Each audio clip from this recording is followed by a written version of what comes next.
Okay, so hello to everyone. My name is Pilar Mejia. Thank you so much for making the time today. I have the pleasure of leading our Gente TMRG, one of our big initiatives this year, fiscal 25. We took a look at what was going on, and one of the things that kept on coming up was career growth. How can we support our TMRG members? How can we learn more about it? And so we've been on a bit of a scavenger hunt. We're asking questions. We're trying to figure it out to hopefully help others find their way into a career growth that works for them here at GitLab. And so as part of this, we're taking a look at our different divisions. And today we are so excited to be talking about the people team. But before we dive into that, I want to give out a shout out to our Pride TMRG because it is June. Happy Pride Month, everyone. The link to their TMRG page is right there in our agenda, so you can check them out. As a reminder, this is an interactive session. Feel free to use the chat, use the notes doc, come off mute if you've got questions, if you've got comments. We're all here to learn from each other. So with that, I'm going to introduce my wonderful co-host, Giuliana. Hello, Giuliana. How are you today? Hi, everyone, doing well. Thanks, Pilar. I am a newer face, but I recently got involved in Gente alongside Pilar, Samara, and Romer as a co-host. Super excited to be more involved in the TMRG space. I am a people business partner, which I know is not a role super familiar to everyone. There are 10 of us at GitLab. We're aligned to different functions. So I'm aligned to product and engineering. And we are a little bit of a liaison, I like to think of us, between the business units we support and then the kind of core HR functions. So Div, L&D, total rewards, recruitments, we kind of oscillate between the business units we're aligned to and then our HR home teams. So super excited to have Devin from my home team on the call today as our career feature.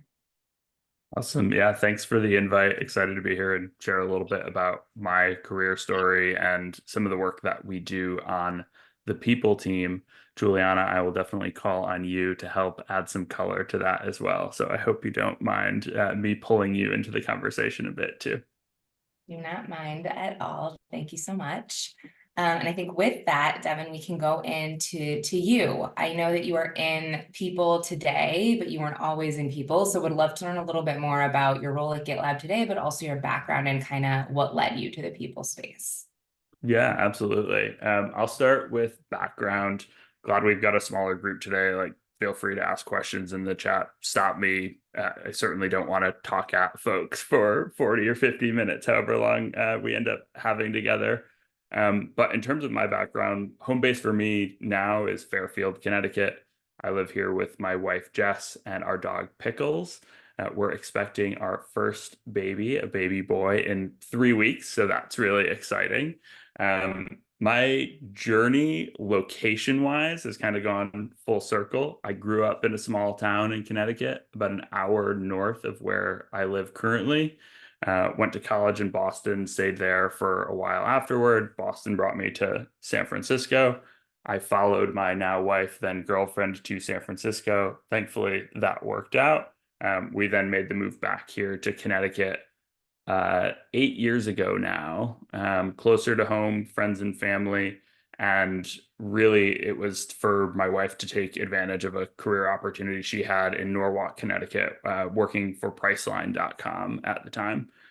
Giuliana just mentioned I didn't start my career in the people group. I started my career in marketing. So, first 6 or 7 years doing brand marketing, first at Reebok and then at a video game company called Ubisoft.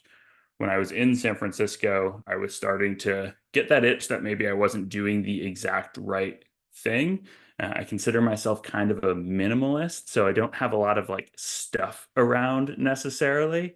And yet the work that I was doing was putting another sneaker in somebody's closet or putting another video game on their shelf. And so I started to have a think through what could I do with my skill set, background in marketing strategy to really align with the work that I was doing on a day-to-day basis with something that felt more impactful to me.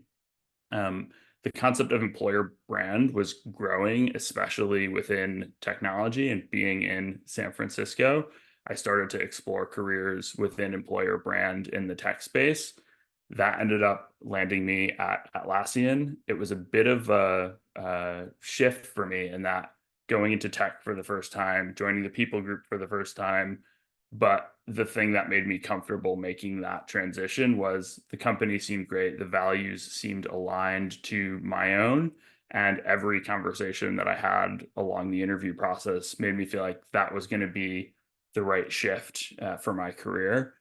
I said, okay, I'll give this 2 years. I'll see if this works out. I'll see if it's a good fit. I spent 6.5 years at Atlassian before joining GitLab 3 years ago and kind of continuing on that path through employer brand, culture building initiatives, working to kind of really build culture and teams internally first at Atlassian, and then kind of stepping into that role here at GitLab. And, just about 10 years in the space now, I feel like I've found my permanent home, and that's certainly a great feeling. So in terms of my role here at GitLab, Giuliana just mentioned Senior Director for People Strategy and Engagement. It's a couple of different parts to that. The first is People Strategy. So working across our people group to make sure the goals and objectives that we have as a team are aligned, that we have the bandwidth to support those things, that we're communicating what those are back out to the business and across the people group. There's also different units embedded within that people strategy and engagement group. So people communications being one of them.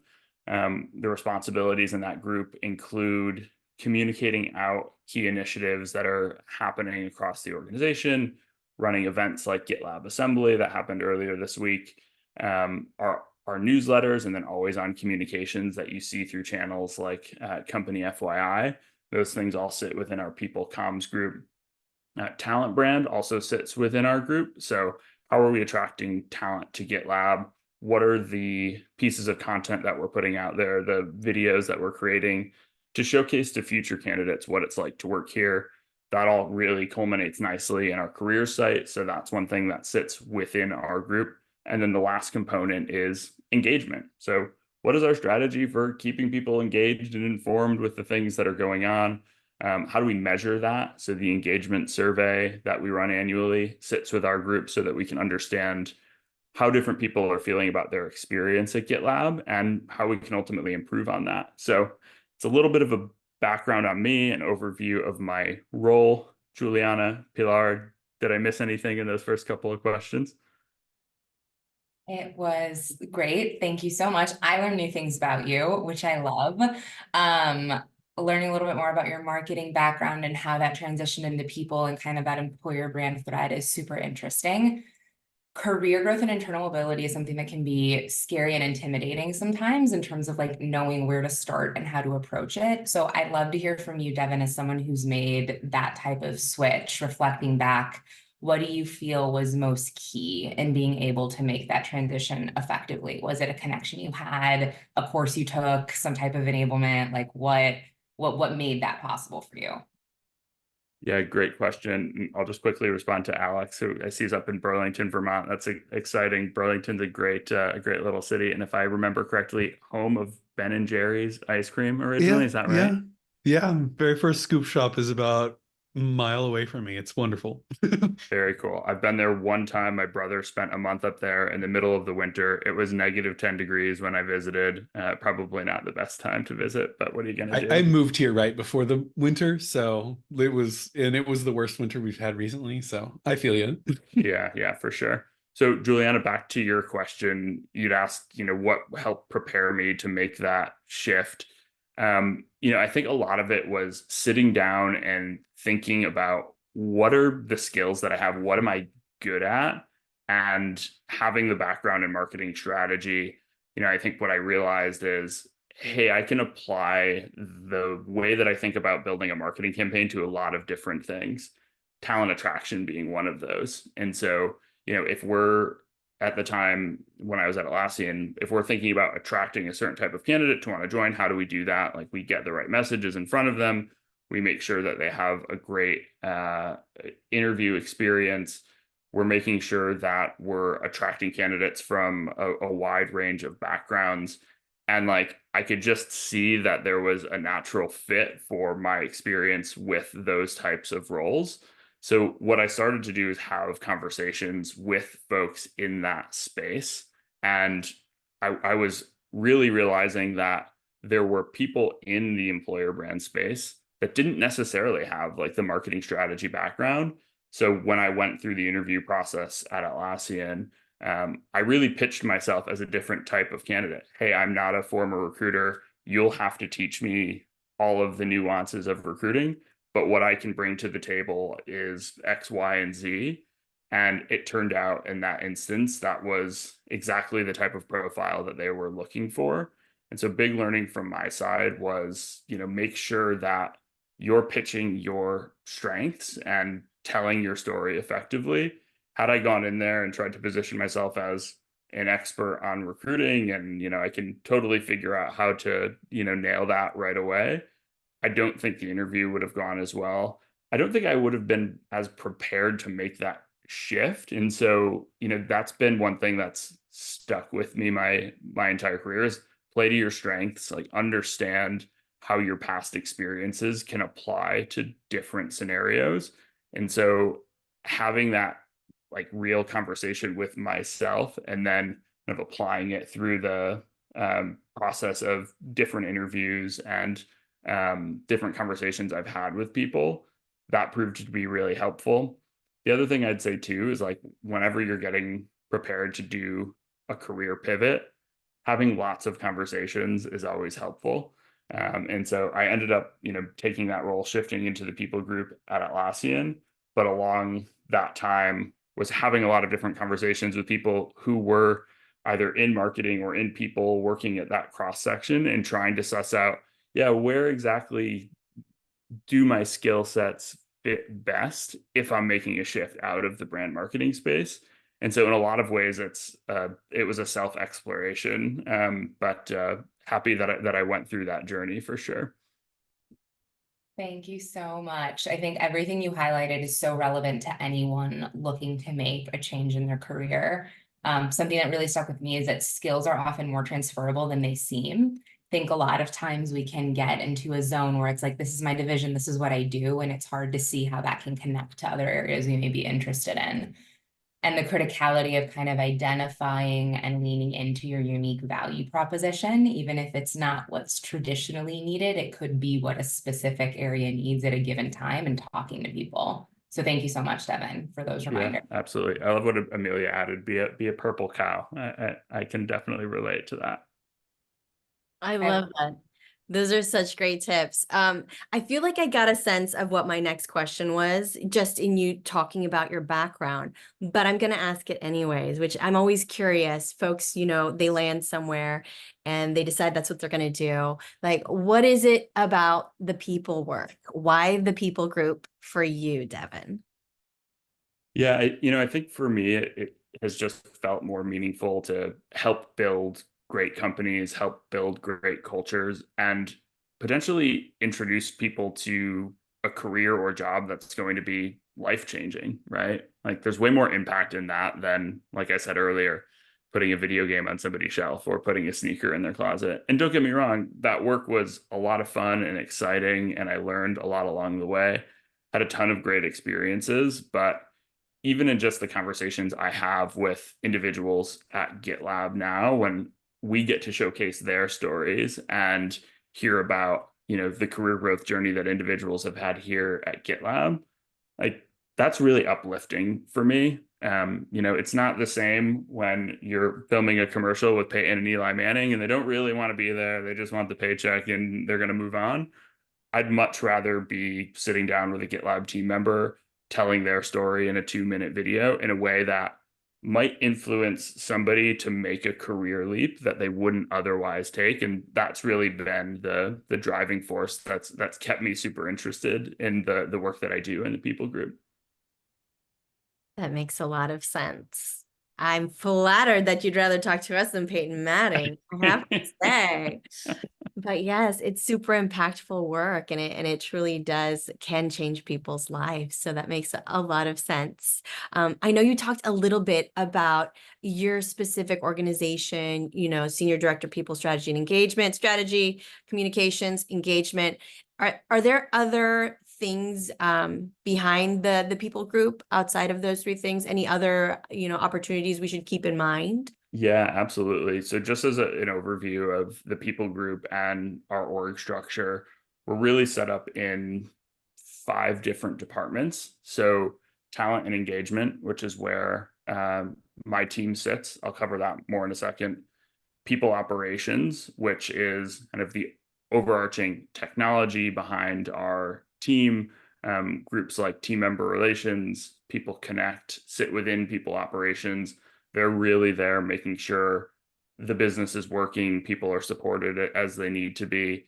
Our people business partners, Giuliana mentioned, she's a part of that team, working with our different divisions to make sure they're aware of people programs that exist, supporting them as they're growing their orgs and needing to make decisions about hiring and where people should be. The DIB team, of course, we've got Sharita on the call here. We work really closely with Sharita and team to make sure the DIB efforts that we have going on across the people group and across the business are being highlighted through our communications channels. And I feel like I'm missing one: total rewards, right? Making sure that compensation and benefits and all of that is taken care of across all of the 60 countries where we operate. So within the talent and engagement function where my team sits, we have talent development, formerly known as learning and development, talent management. So working with team members and leaders on what performance assessments look like, how are we making sure that we're assessing people and growing them appropriately. And then our engagement group, it is my team that encompasses the different parts that I shared earlier. Of course, within that as well, talent acquisition, our recruiters and the force around them to make sure we can hire the people that we need to hire to continue growing. That's a lot of opportunity, Devin. That sounds Yeah, great. there's a ton of different roles within the people group, and I think oftentimes there's a perception that if you're going to work within the people group, you have to be the most outgoing people person of all time. I would say that's not necessarily the case, like especially if you're working in a more operations role. There's different profiles that exist within our group. It's not that there is the ultra extrovert that is the one profile you need to be in order to be successful in a people role. I feel like you're reading my mind, because my next question literally was about the background of the people within the people group, right? Obviously, you shared with us your background in marketing.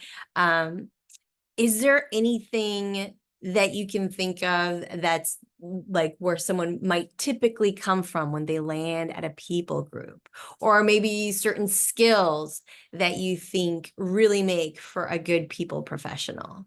Yeah, I think skills are more important in that scenario. I will say within the people group, there are a ton of different backgrounds that people come from. And I think that really helps the broader team have a lot of different perspectives when making, big decisions for the organization. But from a skills standpoint, I have noticed within people groups, those that do well tend to have a high degree of empathy.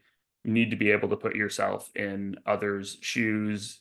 You need to be making decisions on behalf of the organization that people are going to feel good about. And oftentimes the best way to do that is to have that really high degree of empathy.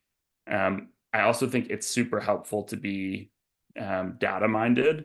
So, we're a 2,200 person organization. It's very easy to have a conversation with one person and say, oh, okay, I think I should do this based on this one conversation. The more you can kind of pull that back to say, well, what am I hearing from the broader group? What are the engagement survey scores and hiring trends telling me? the easier it is to make decisions on behalf of, 2,200 people. So being empathetic, being data minded, those two things really kind of bubble to the top as skills that I've seen work well for folks that are successful within the people group. That's such a great call out on the data. Absolutely.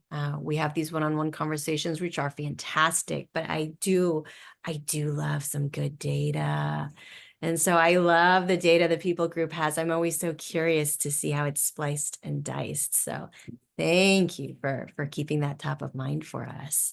Another question I had in regards to your career within people, is there anything that jumps out to you as like a career highlight or a super great key milestone that sticks out? Yeah, it's a good question. A couple. So even before joining the people group, I finished my undergrad in 2008. That was a bad time to graduate. And so at the time, I thought I had just wasted 4 years of my life and quite a bit of money on a degree that wasn't going to land me the job that I thought it was going to.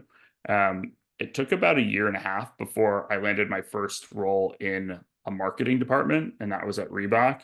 And at the time, that year and a half felt very challenging. I'd taken a job that I didn't necessarily love, essentially selling corporate gym memberships through Boston and New York sports clubs. Not what I thought I was studying to prepare for. And so that first big milestone was like landing the job, the thing that I actually wanted to do. That was a huge accomplishment. I ended up spending 5 years at Reebok before making the move to San Francisco.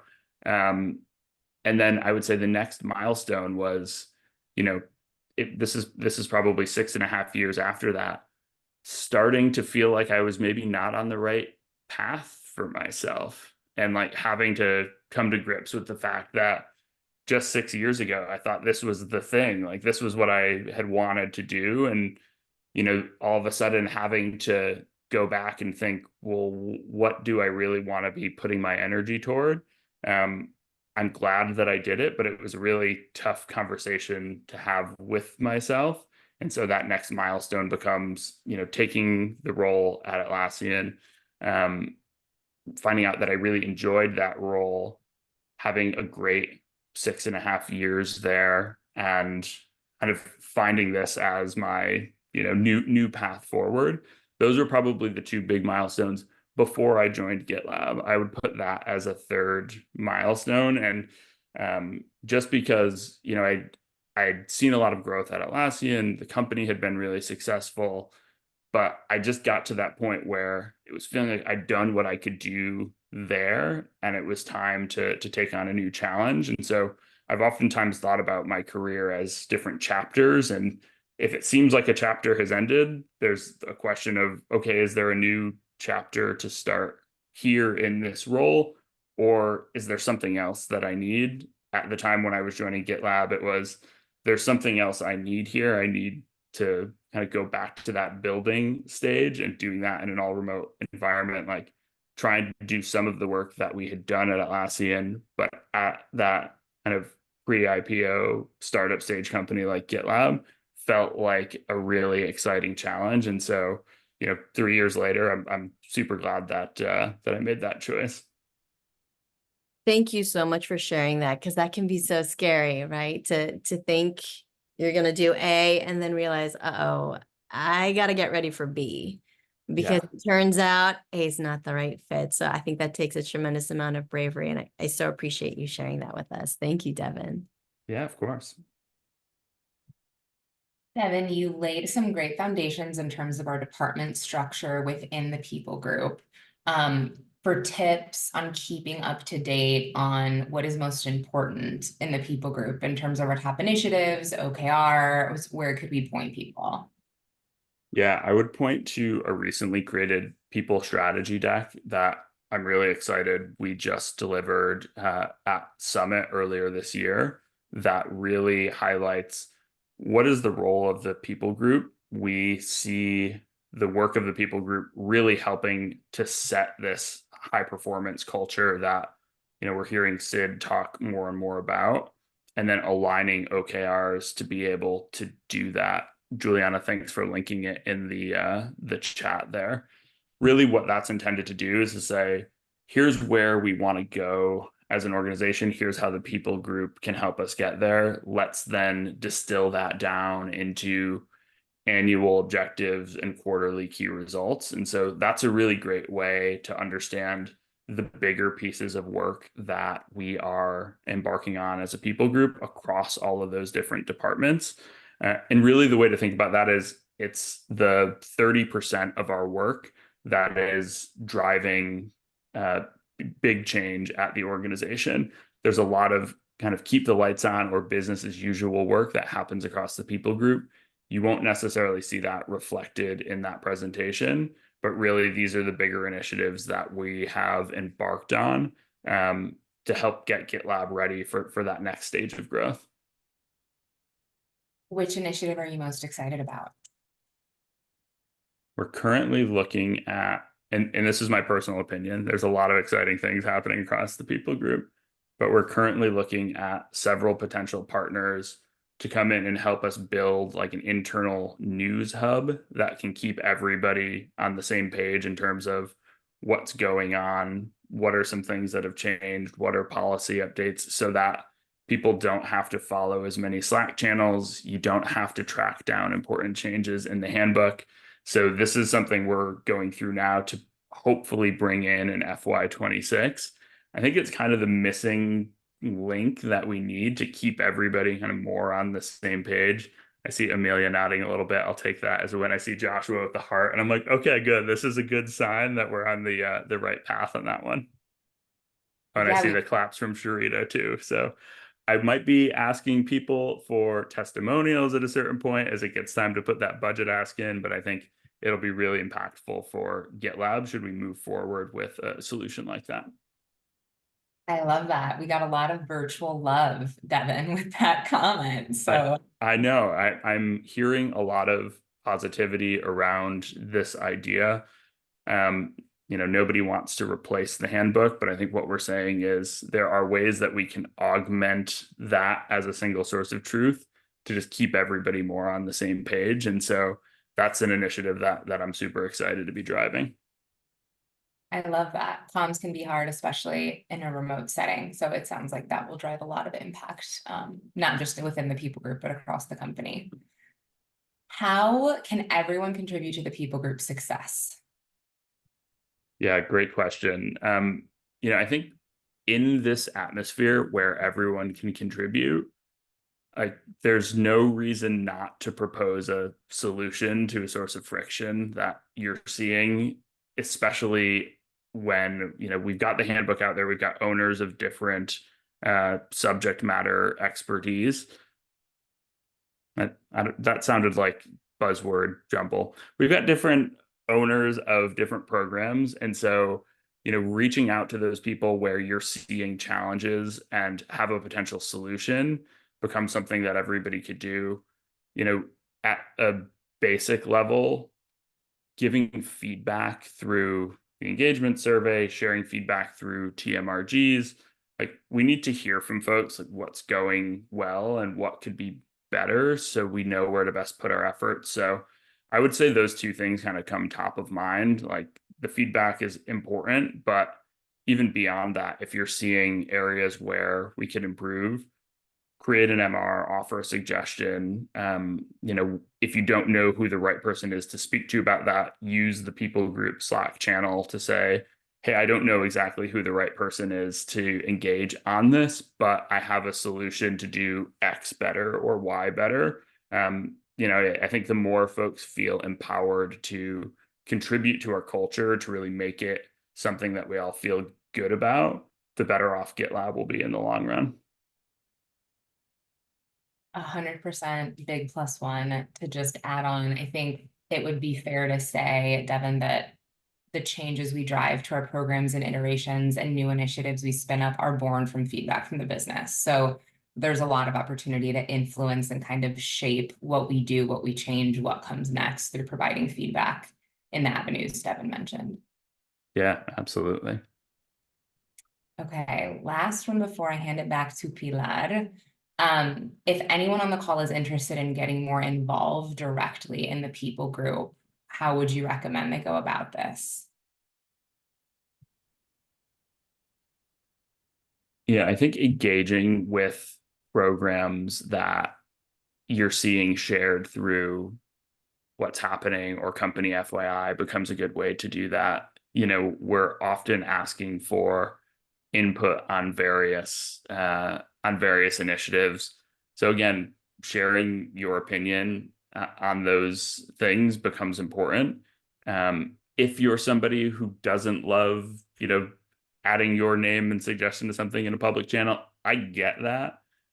Don't hesitate to reach out to somebody directly and say, hey, I see that we're planning on doing this thing. I just wanted to share, you know, this feedback. The project owner is not going to be offended that you didn't comment publicly in thread. So I think just making sure you're sharing your voice with the people group on various initiatives that are being driven, that becomes really important. And then follow along within the people group Slack channel.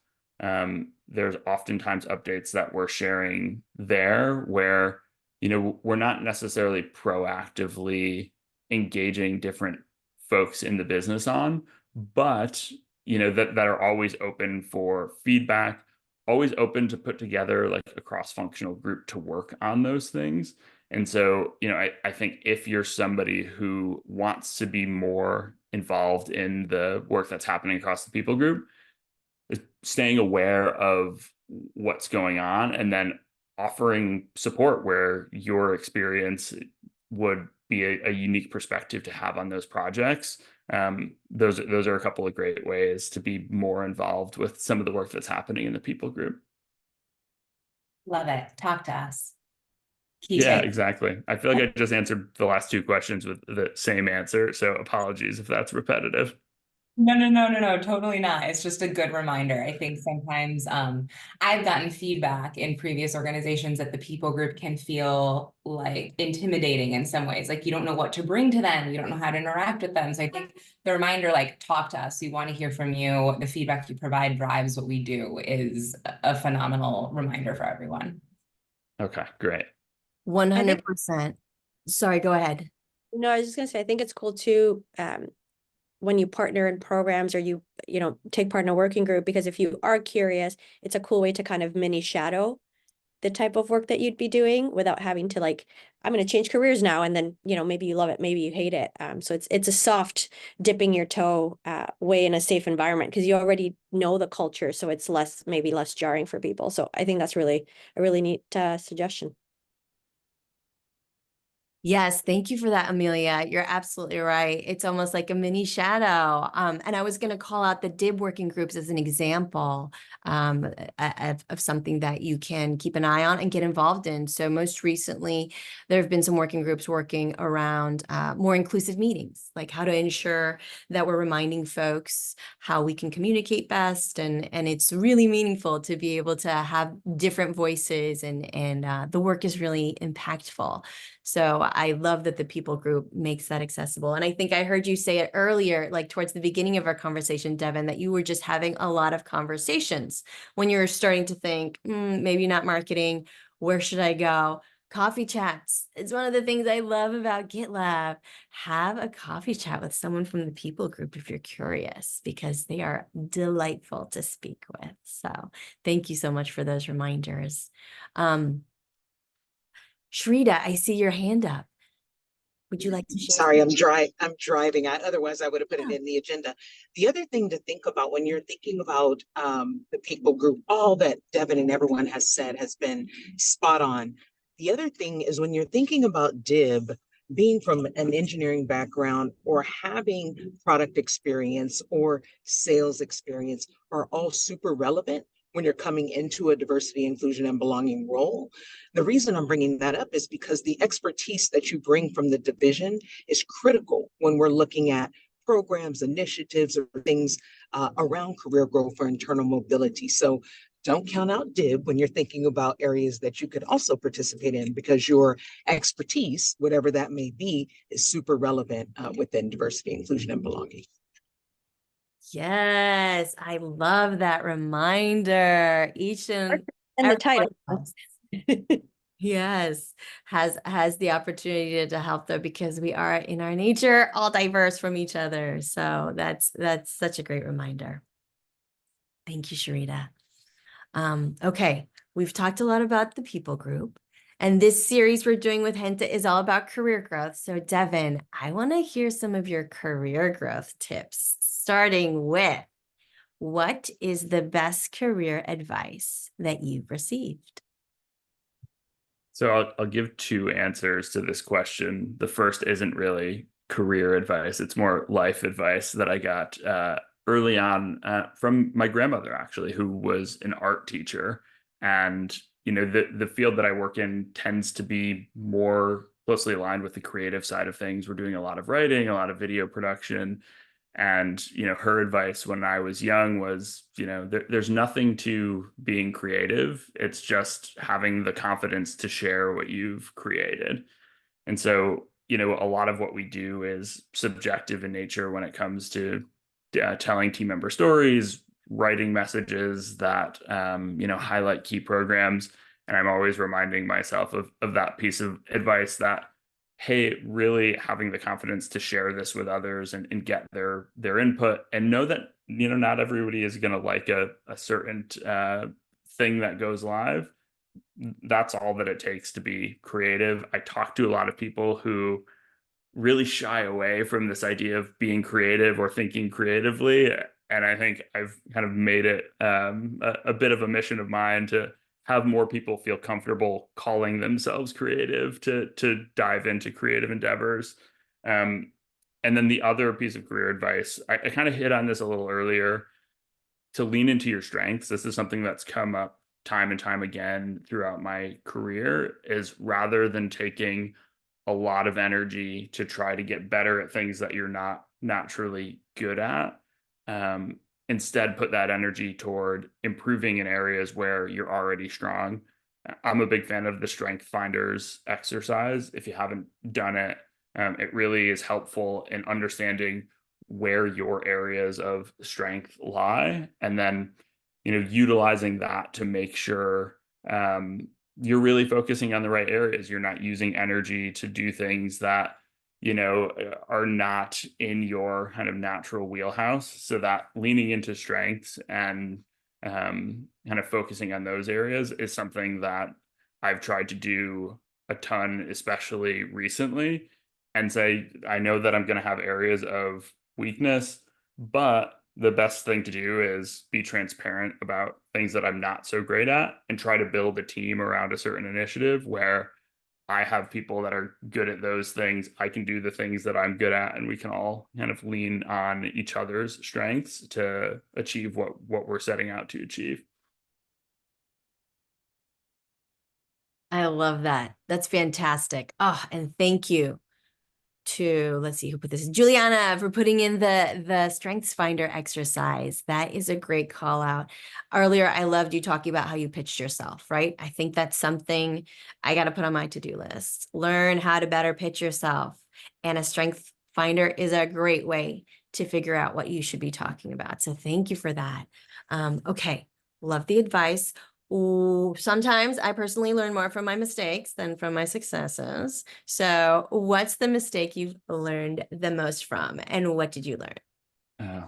How long have we got here? I feel like we could spend the rest of the time on this. You know, I think the biggest thing that stands out in my mind is when I was going through that career pivot and moving from marketing to the people group. I really wanted to show that I could do this. Like, I could take this on, I could take my skill set and apply it to this new role. And at the time, the chief people officer at Atlassian was really into this idea of creating a video game that was going to attract people to want to come and join the organization. if this sounds like a terrible idea to anybody, it is. I would not recommend that any organization try to do this. But being new in role and wanting to like make a good impression, I was like, okay, yeah, let's take this on. We can't make a video game. That's going to cost way too much money. But like, let's potentially do an interactive video where we're letting people kind of move around the different offices of Atlassian, learn a little bit about the organization. And we started this project and there wasn't really a clear objective. We just wanted to build something impressive. I was trying to build something impressive, but without a lot of guidance necessarily. And so what ended up happening is, we spent a lot of money, we did a lot of production. We never got anything that felt like it was really impactful. And so unfortunately, we ended up just shelving the entire project. And in reflection, I think I was maybe a little bit too gung ho about wanting to impress this person, not asking the right questions up front in terms of what is it that we're trying to do? What does success look like? How are we going to go about achieving this? And it's something that, I've carried with me to make sure if we're aligning on something that we need to take on, have those conversations up front, make sure that there's alignment. And fortunately, that was only one of several work streams that I was on at the time. Others went well, which is likely why I, kept the role and saw future success there. But I actually think it was that big mistake in like just trying to dive in and do something impressive without asking questions, and almost like being a bit too people pleasy with the approach is something that's stuck with me. And so, anytime that I'm taking on a big initiative now, I want to do the work up front to understand what does success look like here? Are we aligned on what we want to deliver? Let's not go out and spend $100,000 on something that's never going to see the light of day. That's not a good use of anybody's time. So that one definitely stands out in my mind as an early mistake made there, but fortunately one that I learned from on Atlassian's dime and not GitLab's. There you go. I'm not mad at that. Such a good call out. The people pleasing versus doing the work to understand what success actually needs to look like. That's such a great call out. Thank you, Devin. Okay, zooming right along, because I know we've got like 6 minutes left, and this is such a good combo. What are some key traits that you see in individuals who successfully champion their career growth? So for example, as a manager, what are some signs that you see in folks that give you a hint, ooh, this person is ready to level up, or ooh, this person maybe needs to have a conversation about what that next step is? Yeah, I think being curious about the different ways that you can drive an impact is super important. And so oftentimes I can start to sense when people are ready for that next role, when they're doing well in their current role, and I can see they're seeing that like the bounds of their role aren't fixed. Like there's a lot of areas that they can expand out into, and they're realizing that by being curious about, what's that next thing right outside of their role. If you're in my team on the people group, like we do work within the people group, but we also work closely with different groups within marketing. We work closely with the chief of staff team. And as people have started to say, hey, I'm really curious about this thing that we don't own, I think I can lean in there and drive some value. Like that to me is always a good indicator that this person is starting to look at things outside of their current scope and, potentially has value to bring there. So it's that curiosity coupled with with being solutions oriented. Hey, I'm seeing this thing where I think I have an opportunity to improve it. I've got a potential solution I can talk through with that team versus, hey, this team is doing this thing wrong and it's really frustrating me, right? Like it's that leaning in, seeing where there's opportunities to potentially do more, and then coming at it from a collaborative and solutions oriented mindset. Those are a couple of good indicators to me, and something that I always encourage folks to do is like be curious as far as the things that are around you and could be improved, everybody has their own unique skill set, and, you know, having the right coffee chat, having the right conversation with different teams and seeing where you can drive value outside of your job description, like that's always a great way to showcase to your manager, to the leaders of your org, that, you know, you're ready to look at a broader role, or something maybe a little bit different than what your current scope entails. That makes a ton of sense. Thank you so much, Devin. I know we've got 4 minutes left. So Giuliana, did you want to move on with one last question from us before wrap up? I would love to. I think the last one I'll pick, I have a million questions I can continue to ask you, Devin, but something key about high performing teams is that the diversity within those teams. And I'd love your thoughts on kind of key strategies behind prioritizing building diversity on the teams you've led. Yeah, great question. Something that's super important, you know, I think when working with the recruiting partners that you have, when hiring for a position, making sure that there is a diverse panel of candidates that you're interviewing is kind of step number one. So I always want to make sure that when we're going through that interview process, the candidates that we're speaking to come from a number of different backgrounds. There's also a part of this that is creating an inclusive environment for everybody. So I'm really intentional about letting my team know that I want to hear from everybody's perspective on, you know, various projects, various things that we're trying to improve on. And so giving everybody a seat at the table, making sure everybody knows that they have a voice, that becomes really important. I think ultimately, like, if having diversity on a team helps land at better solutions, like as I mentioned earlier, that empathy is a really important thing to have as a member of the people group. But even with that skill, you can only put yourself into so many different people's shoes as you're evaluating different solutions or decisions.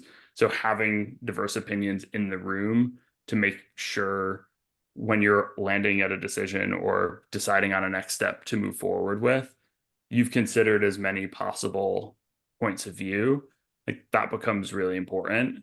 And I think going through that exercise and making sure everybody on the team knows that their perspective is seen and heard, that becomes an important part of driving inclusion and ultimately like attracting future talent to want to join the team. So those are just a couple of things. I think it starts with the recruiting process, but it doesn't end there. Like it also extends to driving inclusion on the team so that you can continue to build, you know, diversity in the team, division, department around you, whatever that might be.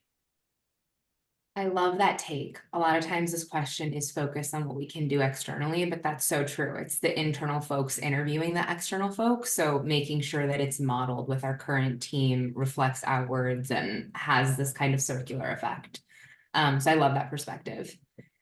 Before I pass over to Pilar for wrap up, does anyone have any questions for Devin?